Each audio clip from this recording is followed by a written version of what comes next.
You've got a product the world needs, or you've got a service that benefits people's lives, or you've got an idea that you believe will have an impact. Now, how do you sell that, and who do you sell it to? Well, then you're watching the right course. This is Marketing and Sales 101. Without it, businesses would cease to exist. And not only can good marketing help organizations, but individuals and freelancers looking to improve their ability to provide the world with what they're good at and be financially rewarded for doing so. People do not buy goods and services. They buy relations, stories, and magic. In this course, we'll dive into the 4 P's of marketing, various kinds of marketing approaches, how to conduct your market research, forms of traditional marketing, types of digital marketing, developing your lead generation and sales funnels, how to strategize your campaigns by using useful marketing websites and tools. By the end of all these chapters, you'll be able to approach the business world with new perceptions on how to make your endeavor grow, how to make it thrive and not just survive. So grab a seat in your den, grip your pens, let's learn marketing and sales.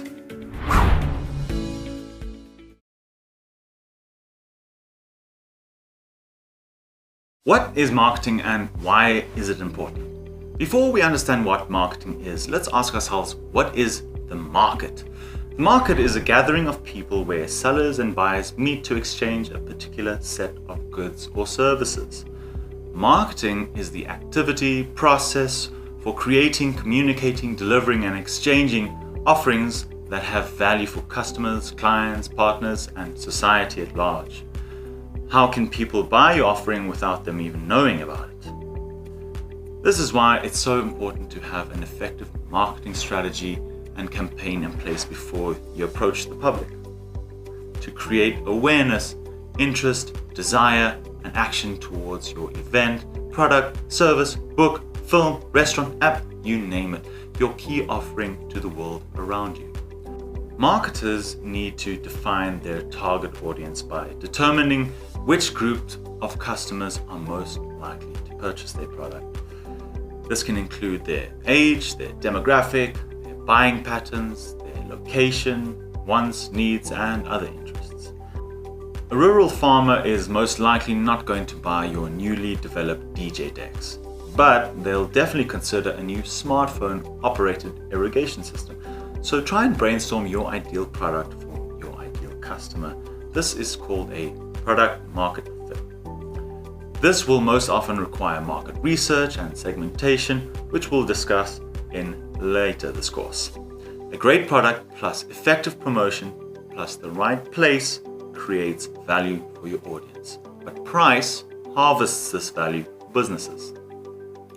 The price at which you position your offering is determined by the supply and demand within the geographical area you're operating in. This can also be affected by your competition, your operating costs, and any other rules and regulations imposed by the government. Businesses have 2 functions: innovating and marketing. With great marketing in place, a business can increase their demand for a product by attracting new customers. As a result, prices can increase and businesses can yield more profits that they can use further to innovate and improve the world around them. Let's look at some successful marketing campaigns that built some famous brands that we know today. Nike, Just Do It. The company introduced this in 1988 and is still being used today. This was instrumental in their 10x growth over the next 10 years, evolving into a household name. 3 simple words put together evoke their audience to strive through their determination for excellence, proving that success always sells. It applied to all people, not just elite athletes. I don't want to go running, just do it. I don't want to lift weights today, just do it.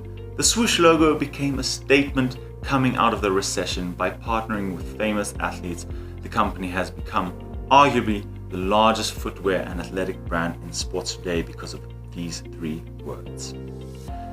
From fitness and sports burning calories, let's look at the calories people are eating. McDonald's. I'm loving it. Here's an example of how 3 more simple words help lift the company out of desperate, stagnant branding.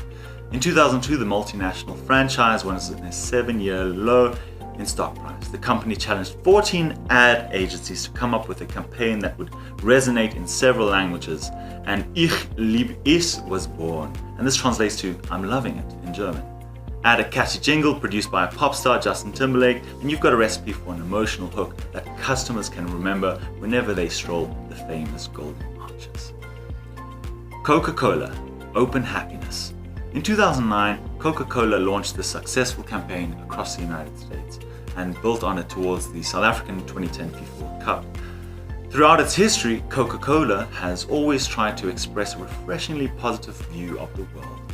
Open Happiness builds on that heritage, recognizing that even with the difficulties and stress of modern-day life, there are still opportunities every day to find a moment to recognize life's simple pleasures, a can of Coke being one of them. These are 3 examples of large conglomerates which use marketing campaigns that shape them to be as we know them today. They're simple yet effective, and your campaigns should be too. Good marketing makes the company look smart. Great marketing makes the customer look smart. It's meeting your customers' needs with your company's mission. So allocate time to brainstorm your organization's voice in the minds of your ideal customers. Next chapter, let's dive into the 4 P's of marketing.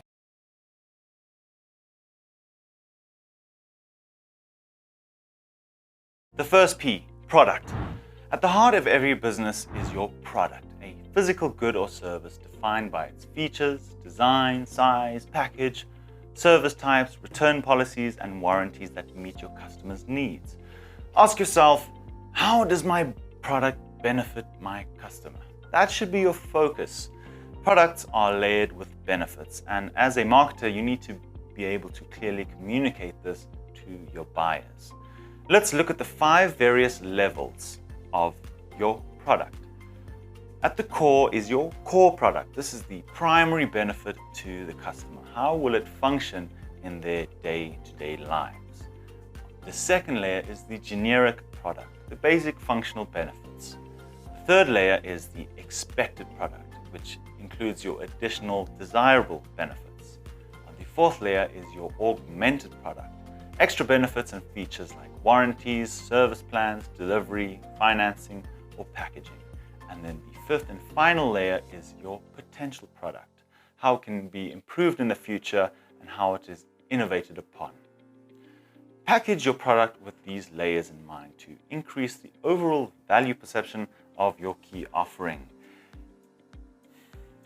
Product positioning. In business, there will always be competition, which is great because it incentivizes innovation for better products for people. But how do you differ from the crowd and make your brand's product that more special? Let's examine some strategies in which you can position your product on a product positioning map. On the y-axis, we have the quality of the product, and on the x-axis, we have the price. These 4 strategies can influence where your product ends up on the map. Value positioning. This is being able to provide the best value for money option. Quality positioning is based on perceived quality in relation to other competing goods. Demographic positioning is appealing to a specific population segment, and competitive positioning is comparing your product to your competitors and placing it similarly or differently. The gap in the market is over here, where prices are relatively high but not quality dependent. This is what businesses look for. But how long will it last? Let's look at product life cycle. The fidget spinner did not last forever, and so won't your products, unfortunately. Businesses need to manage each stage of the product's lifespan in order to maximize profits. Sometimes you'll need to have several product offerings to keep revenues coming in. There are 6 stages to your product's life cycle. First is your launch. This is where you launch your campaigns for the product. Don't expect anything to be earned as much yet. Then your product heads into introductions. This is where the market takes time to accept the new product, where growth, sales increase and costs per customer decreases. Saturation, this is where your sales peak and CPC are at its lowest. Profits are high and competition is intense. Then there's the decline where profits fall, your CPC is low, marketing spending should be low too. Then there's withdrawal where businesses introduce new products. 6 months is the length of time a product can be called new. So capitalize on the early days. You can always extend the feeling of its freshness by reviving the product with new branding, packaging, or pricing into new markets for it to work. Throughout the product's life cycle, it will be picked up by different types of customers. First, the innovators will buy it, then the early adopters will buy it, then the early majority, then the late majority, and then finally the lags. Now that you have an idea of how you compile your overall product, let's examine how you should go about pricing it so that it sells effectively. Price is what you pay, value is what you get. Like we mentioned earlier in our course, price is crucial to generating revenue for your business, while product, promotion, and place yield the costs. Tweaking your prices will result in changing your returns. If a consumer thinks your product has high value, they will be prepared to pay a high price for it. And vice versa, if they think it's low quality, they will look at your competitors. So let's understand some basic economic principles that will determine your best pricing position. In any given market, there is a supply of a particular product. Price Y will yield the customer with quantity X of this product. Demand is also depicted in this graph over here by curve 2. The lower the price, the higher the quantity of the product the buyer will want to purchase. Where these lines cross is your pricing equilibrium, where the desires of buyers and sellers agree on the price. Price is never fixed, and many variables can cause demand curves to shift, such as tastes and preferences of consumers changing, the income of people increasing or decreasing, the changes in prices of the related goods, the number of consumers in the market, consumers' expectations with the future regarding the prices, expenditure on advertising and marketing. Supply curves can be affected by the cost of production, natural conditions, technology, transport conditions, government policies, and prices of related goods. Deciding on product price. So you've compiled your product and need to work on pricing. Well, let's look at how you decide on that. We're going to work on the marginal product, which means out of the total quantity of your business produces, we're only going to be looking at one product. Now, your marginal cost is all of your fixed costs plus your variable costs divided by the quantity sold. Fixed costs are those that the business has to pay regardless of sales and volume, such as office, rent, and payrolls. Variable costs are related to the amount of produced by the business, such as electricity and deliveries. Markup. Now, this is the percentage of which you increase the price of your product relative to the cost price. Your revenue is equal to your selling price divided by the quantity. Your marginal revenue is equal to the selling price of the product divided by the quantity that you're selling. The marginal profit is equal to your marginal revenue minus your marginal cost. So you're going to have to do some quick maths and figure out what pricing strategies will be best for your product. You have to make enough to cover your costs as well as additional profits to pay for any labor or expansions of your business. So look at the marginal product and work from there. And then look at growing your business so that economies of scale can take over. And as time goes on, the price that it costs to produce your product will decrease and your business will eventually grow. Here are some pricing strategies that you can implement. Skimming. By launching a low quality product with a high price in the short term, you can then start decreasing the price as competitors enter the market to maintain a competitive edge. Psychological pricing. This is where you persuade a customer to purchase upon the desire for prestige or luxury. Bundle pricing. This is where you offer several products for an overall price, which proves better value than selling each product separately. geographic pricing. This is where you charge different prices in different locations according to your customers' income brackets.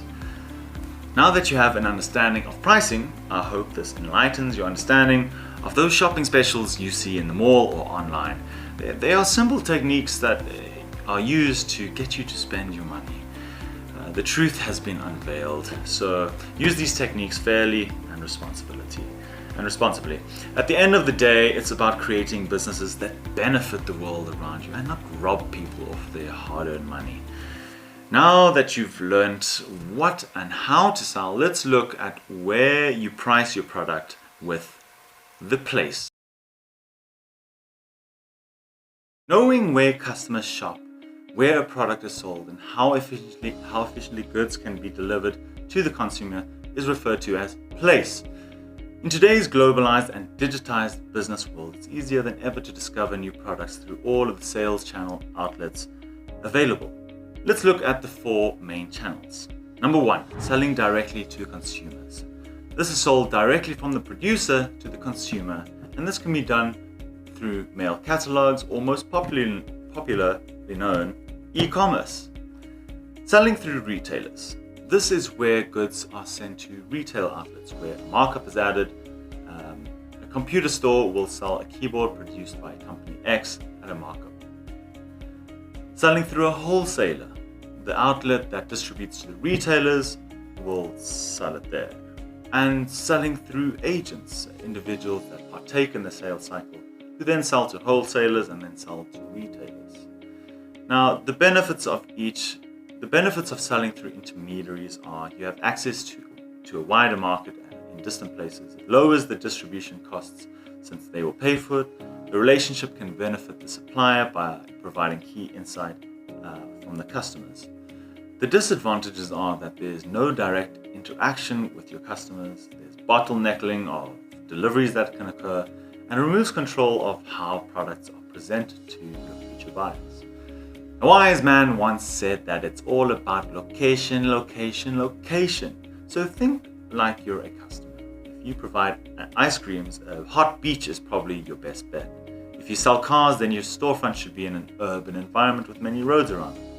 We'll look at digital marketing later, but for now, brainstorm your physical store. What experience and emotions do you want your customer leaving with? This will certainly attract more customers if it is memorable. So how do you attract new customers? Well, let's have a look at that in our next chapter, promotion. Promotion generates interest towards a service and product. It's an expensive component of the marketing mix, but nothing is more important than communicating to customers and influential people who will lift your brand out of the ashes of failure and into the skies of success. Businesses have 2 types of customers, prospective clients and existing ones. It's all about growing your prospects and keeping the existing ones satisfied. Here are some classic methods in which you can promote your offering. Word of mouth. Nothing beats a good reputation spread through word of mouth, through your customers. Hey, do you know a reliable barber? Yeah, Dwayne down the street can give you a real fresh cut. Reputation takes years to build, but it can be destroyed overnight, so guard it with your life. Personal selling and networking. Going door to door or networking at conferences and events gets your offering known into the public sphere. Present your pitch with a smile and let that seed of your idea spread until they're blooming. Cold calling to pitch, catch up, or inquire can be incredibly effective as well. The only challenge is gathering contact details of the respective interests. This will happen over time the more and more you promote. The media relations with journalists, magazines, radio stations, TV channels, newspapers, and billboards also plays an important role. Get to know the players in the media industry. By becoming the talk of the town, you will soon get noticed, and soon people will want to work with you. Direct mail. This is good old snail mail. Paper-based flyers and paper don't disappear, unlike the information on our digital screens. They remain on tablets, car seats, wallets, gathering attention momentum. Digital advertising. The online world is abundant with eyes scanning across the screen, which is a perfect place for you to situate your ads. They can appear appear anywhere from a search engine result, social media sites, and directly on website pages. You can specify the target audience of your ads, increase the odds of successful conversion. We'll look at this in more detail later in the course. Email marketing. This is where you collect a database of current or prospective clients, which can be tremendously helpful. You can send newsletters updating them on your business achievements. You can ask for feedback on your services. You can promote new offerings that the business has also developed. Right then, I hope these methods have inspired some ideas for you to go and execute. Remember, business is about establishing relationships and nurturing them. Don't force it, and treat your customers with care, confidence, and respect. Asking them what they think is also important. Now, let's move on to our next chapter, where we're going to chat a bit more about that. Is your product idea a viable one? This is the purpose of conducting market research directly with potential customers. It assists in identifying your target market and ascertaining how audiences will receive it. How much demand is there? A business can perform this research in-house or appoint an agency to conduct it. And so the methods of research include the following: face-to-face interviews, phone calls, Zoom calls, or in person. Online surveys with Google Forms or SurveyMonkey are some useful site tools for you to gather data from your audiences. Product testing, this is where you hand out samples or gathering feedback from clients who have already purchased your product or service and can provide you some key insight to improving. Now, there are two primary kinds of research. Quantitative, which is gathering a broad view of many people's opinion, focused on gathering numerical data to deduce patterns, averages, predictions, causal relationships, and generalize this to the broader public. They focus on what? Qualitative research focuses on smaller groups, such as group discussions, and focusing on an in-depth understanding of social phenomena which occur in their natural settings. This focuses on the why, and since we are human and we are meaning-making machines, so we like to focus on the why in qualitative research. The ultimate goal of research is to assist in deciding on how to refine your offering so that you know what you're selling will work and truly benefit the customer's day-to-day life. Research plus intuition equals your decision. But how do you decide who to sell to? Well, let's look at that in our next chapter, market segmentation.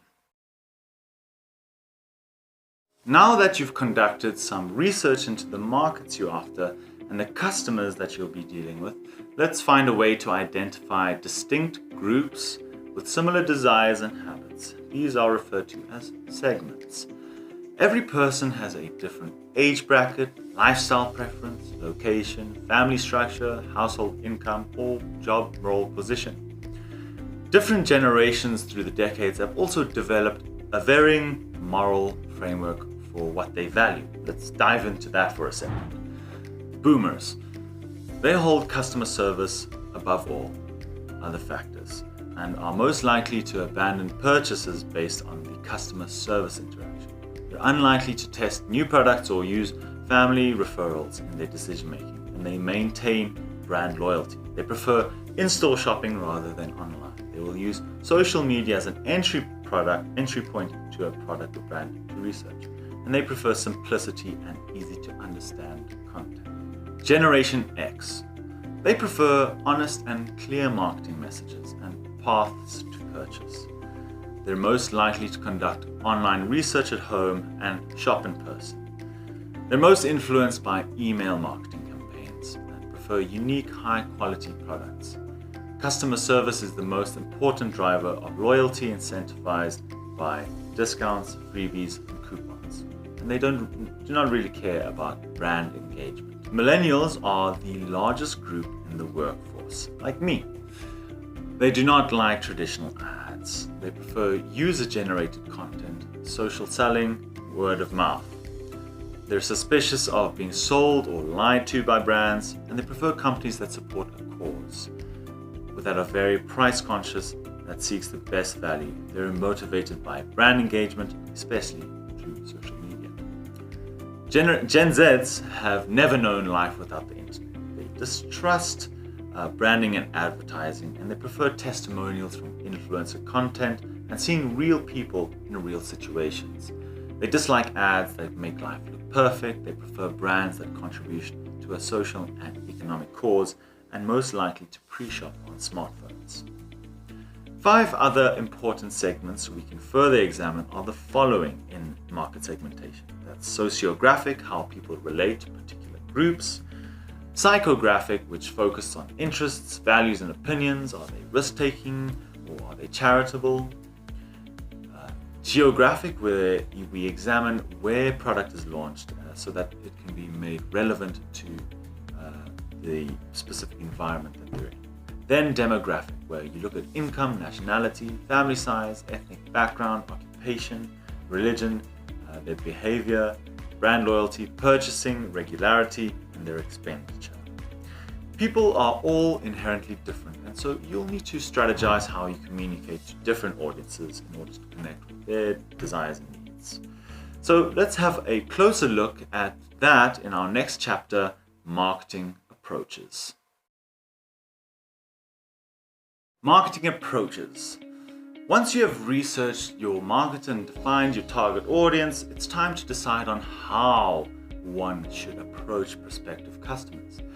Now, there are 2 primary manners in which you can reach out to your customer bases. Niche marketing is where a specific product with low volume but high prices are tailored towards a specific group of people. Mass marketing tends to use heavy promotion in order to achieve high volume sales to a wider audience. And some additional approaches are the following. Engagement marketing, which involves customers directly in the development of the brand. By providing interesting content, businesses entice visitors to stay and engage through events, social media, word of mouth, and end on a prospective sale. Sensory marketing uses your 5 senses, sight, smell, sound, touch, and taste to provide a new perception and emotional cognitive experience. Relationship marketing strategically develops trust and long-term association with customers by directing their efforts to customers, internal staff, referred customers, suppliers, and other influencers in the market. We can further compare the direction of intent from a marketer's perspective. Outbounding marketing, also called interruption marketing, involves businesses pushing a message to consumers and relies on high-impact messaging to create familiarity through repetition. Inbound marketing, also called mission marketing, lures customers by offering appealing content and engaging with them. This approach pulls customers into a relationship with a brand rather than pushing them to make a purchase. Thanks to the rise of social media and digital advertising, it is relatively easy to find potential customers based on their preference. But before that, let's look at more traditional methods of marketing.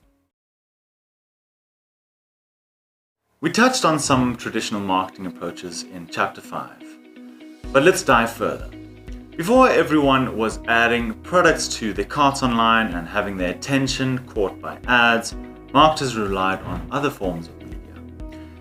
Events, sports parades, festivals, conferences, and parties are a fantastic way to get your brand noticed by many people and building brand identity within the community. Television has the ability to distribute high-impact messages to local audiences, but can be expensive and viewers skip when watching it. Face-to-face networking can have a meaningful, resonant impact with who you are speaking to, but takes a lot of individual time from individual to individual. Telemarketing. That's when you get a spreadsheet and go through a whole list by calling people one by one. You'll be amazed by the amount of people you can speak to in one day. Mark down which leads are cold, which ones are hot, when to call them back, and establish meaningful relationships over time. Direct mail. This is where you can target specific markets cost effectively. However, people might throw it away in the rubbish bin if it just looks like junk mail. Radio. Now, different stations will have different audiences, so know who you're looking for. Giving out samples like free gifts and promotional material has the power to build brand trust and loyalty. Brochures and flyers are another great way to circulate your key offering in person. Newspapers and magazines are also another great route for readers to stumble upon your brand. Billboards can reach a high amount of people if they're placed in the right location, but there's always heavy competition and regulations that you have to be wary of. At the end of the day, it's about creating visibility and awareness of your brand. Now that you have somewhat of an idea of various traditional forms of marketing and advertising, let's look at the digital world, where the invention of the internet and smartphone has had an amazing ability to distribute your marketing campaigns to more people than you can ever imagine. Digital marketing. By using the internet, marketers can connect with current and potential customers to build brand recognition, collect data, and encourage word-of-mouth recommendations. Inbound marketing costs 62% less per lead than traditional outbound marketing. Companies that blog get 55% more web traffic, and 50% of businesses have acquired a customer through their company blog. 78% of internet users conduct product research online. The internet is an oasis of information, but let's try and simplify what you really need to know. These are some key methods of digital marketing. Search engine optimization. How your brand and website will rank in the Google search engine will make a big difference on how many visitors you receive on your site. Content indexing, which is adding alternative text for images and text transcripts for video and audio content, allows search engines to read what your site content is more easily. Good link structure, the way you format links, URLs, and sitemaps, can make them more accessible for site crawlers like Google keywords. And keyword targeting in your headers is best practice and will help prospective customers stumble upon your site more easily. Pay-per-click refers to paid adverts and promoted search engine results. This is a short-term form of digital marketing, meaning that once you are no longer paying, the ads no longer exist. Google AdWords is a great method on posting adverts on sites, the ones you see at the top and sides of the websites. Social media marketing. We're all familiar with social media, but marketing through it is a continuous process in which campaigns need to be consistent across platforms. Marketers need to also pay attention to the analytics in order to gauge the performance of their posts and replicate the results for campaigns that are doing well. Content marketing. By using storytelling and information sharing, you can increase brand awareness and have your audience take action towards becoming a customer.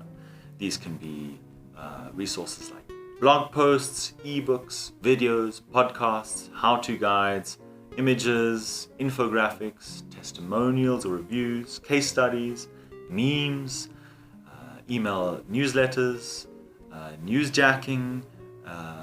All of these help assist building brand trust. Another method is email marketing.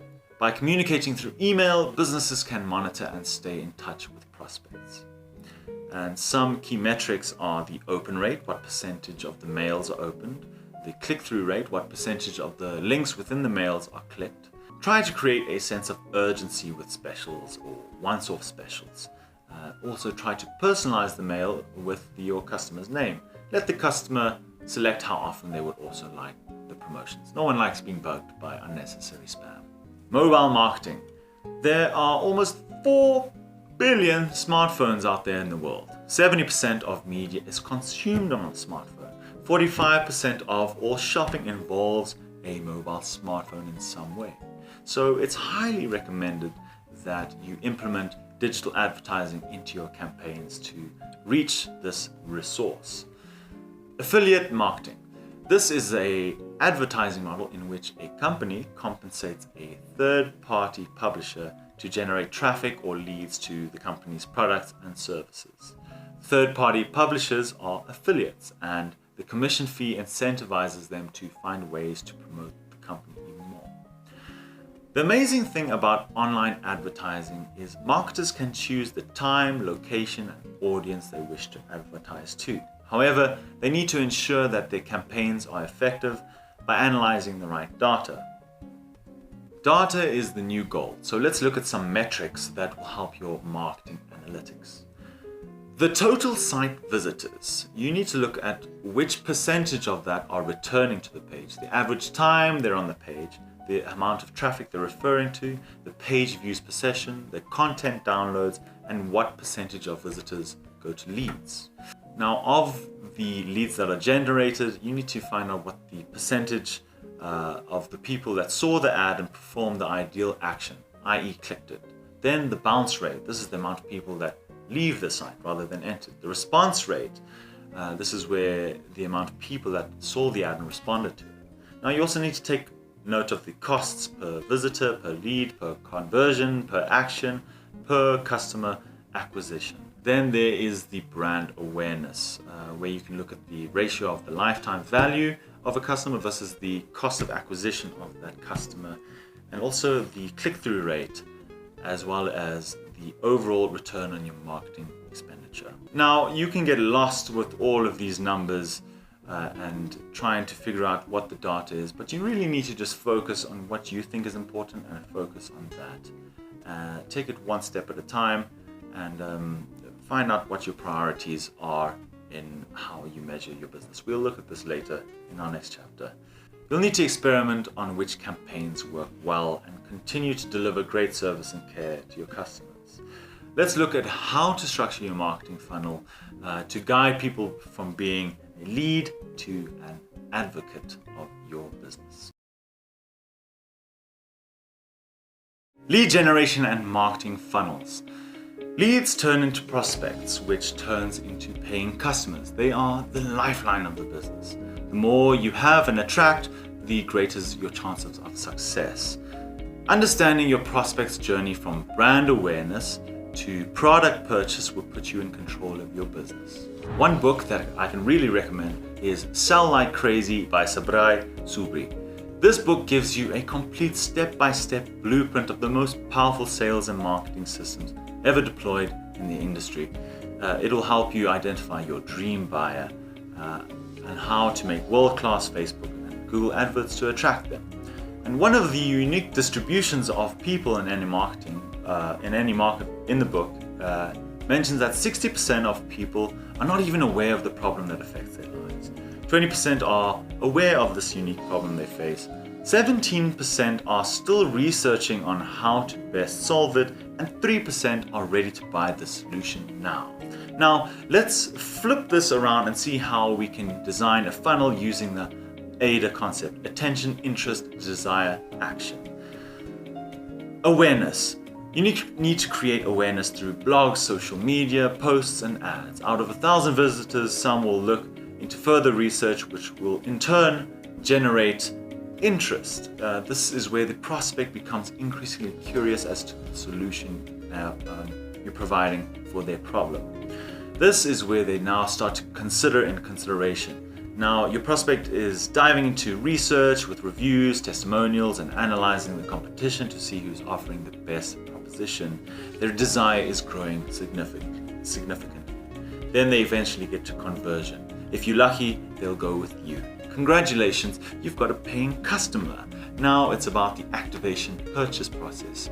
Time to onboard them and provide a unique experience for them to feel like an exclusive buyer. This would be signing them up on your database, giving them the product, making them an active customer.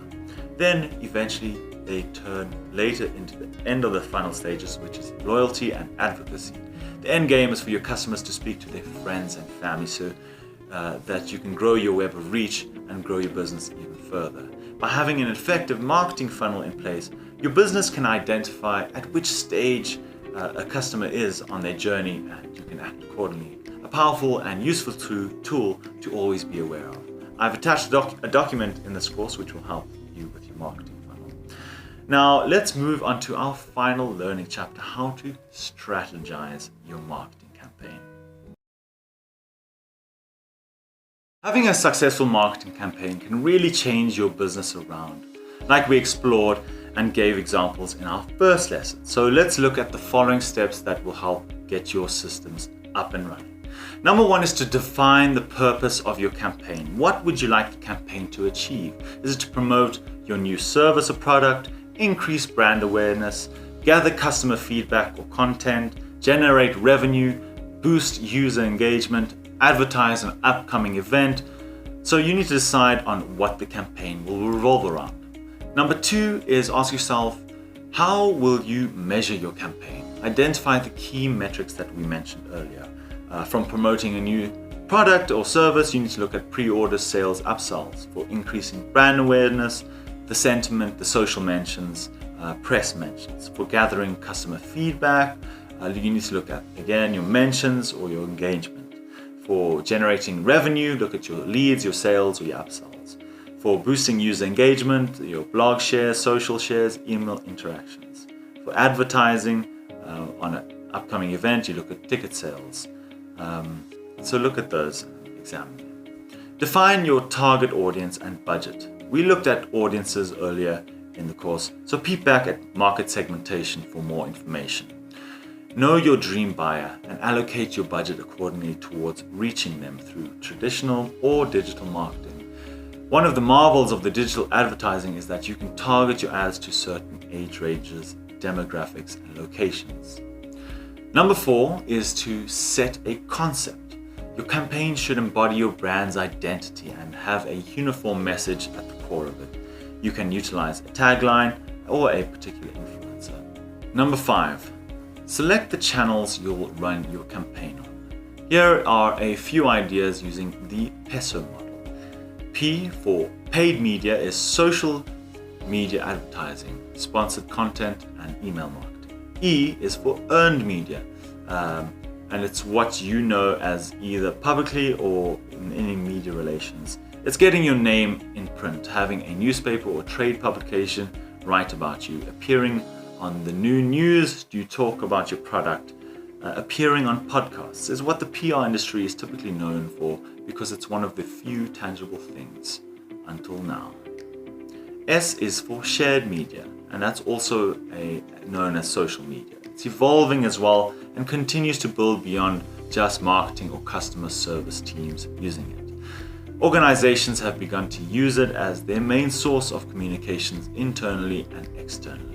It includes not just social networking, but community partnerships, distribution, and promotion. O is for owned media. It is otherwise known as content. It is something you own and it lives on your website or blog. You control the messaging and tell the story in the way you want it told. Have a look at this diagram and pause if you feel to learn a bit more. Number 6 is set a timeline for your campaign. Open a calendar and pen down your dates when you're going to post and which channels you're going to put it on. Number 7 is ensuring your campaign is driving audiences towards your desired action. Do you want more phone calls, emails, inquiries, ticket purchases? Make sure your funnel leads prospects towards the right actions. Number 8 is to monitor the right metrics. Know which metrics or key performance indicators will indicate the state of improvement to your desired outcomes. Number 9 is establish success numbers. At which point will you confirm your campaign a success? Where is the finish line and how will you celebrate your accomplishment? And number 10, lastly, is to reflect what could have been done differently. How could you have saved money? If anything went wrong, why do you think it went wrong? What did you learn about your audience or marketing channels? What kind of feedback could we gather from participants or customers? Fantastic. Now you have somewhat of a blueprint to begin your marketing campaigns. Have fun with it. Brainstorm ideas and don't be afraid to try new, bold, and original and innovative strategies. Your business's newfound success will depend on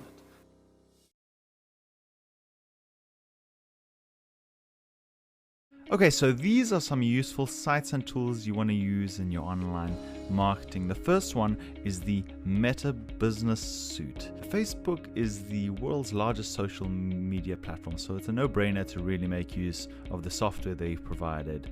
And in this software, you can post adverts, you can create advert experiments to see which one will perform the best, and you can generally really increase your reach and leads with this amazing platform. Highly recommended. Now, the second platform that we're going to recommend is Hootsuite. So this is an amazing all-round social media management platform, and on here you can schedule your posts, you can get useful analytics on all of your various different social media platforms. Also another one worth the mention.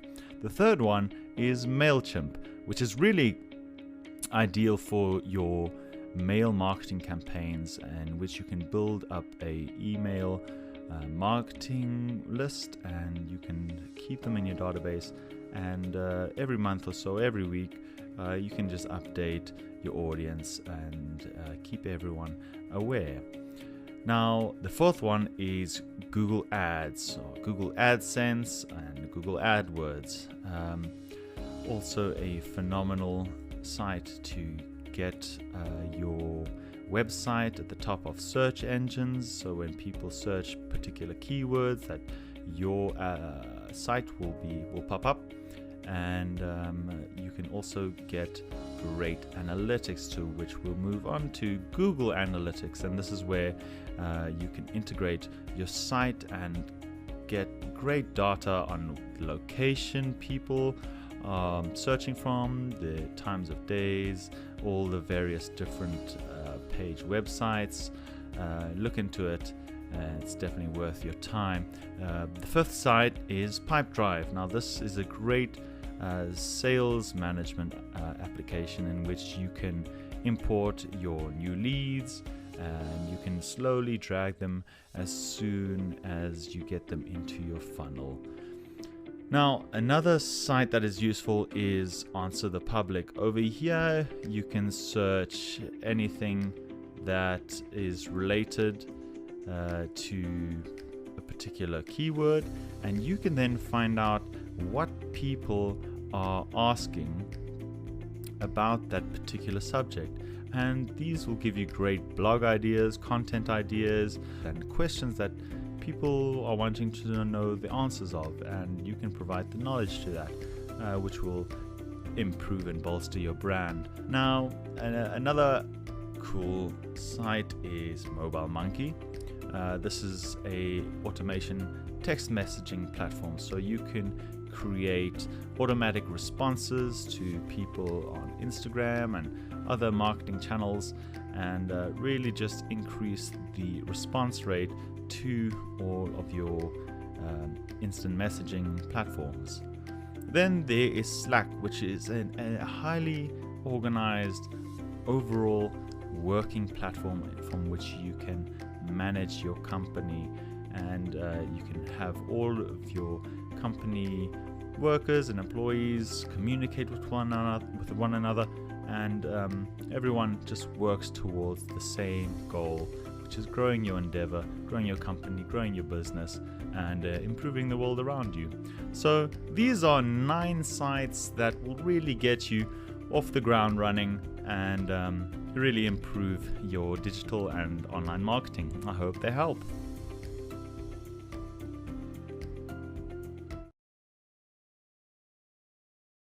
Congratulations on successfully completing this course in Marketing and Sales 101.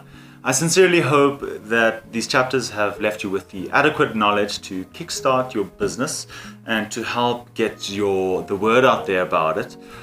You've learned what marketing is fundamentally about, how to package a product, price it, find the best place to sell it, how to promote it through traditional and digital marketing channels. You've also learned how to research your market and to find the right audiences. You've learned how to formulate your own lead funnel and also strategize your first marketing campaign. At the end of the day, business is not about bucks or money. It's about bringing benefits. Entrepreneurs solve problems and marketers simply make the public aware of it. And remember, like we said earlier, good marketing makes the company look smart, but great marketing makes the customer feel smart. So go into the world with this new gain knowledge and keep making a difference. I believe in you. You're going to do great things. Just use what you've learned and things will turn out fine. Thanks for watching this course. I really appreciate it. And leave a review down below and I'll try my best to get back to you. And just thank you so much for attending this course. I hope you've learned quite a lot. And much love, much peace, much positivity. Be well and good luck out there. Cheers.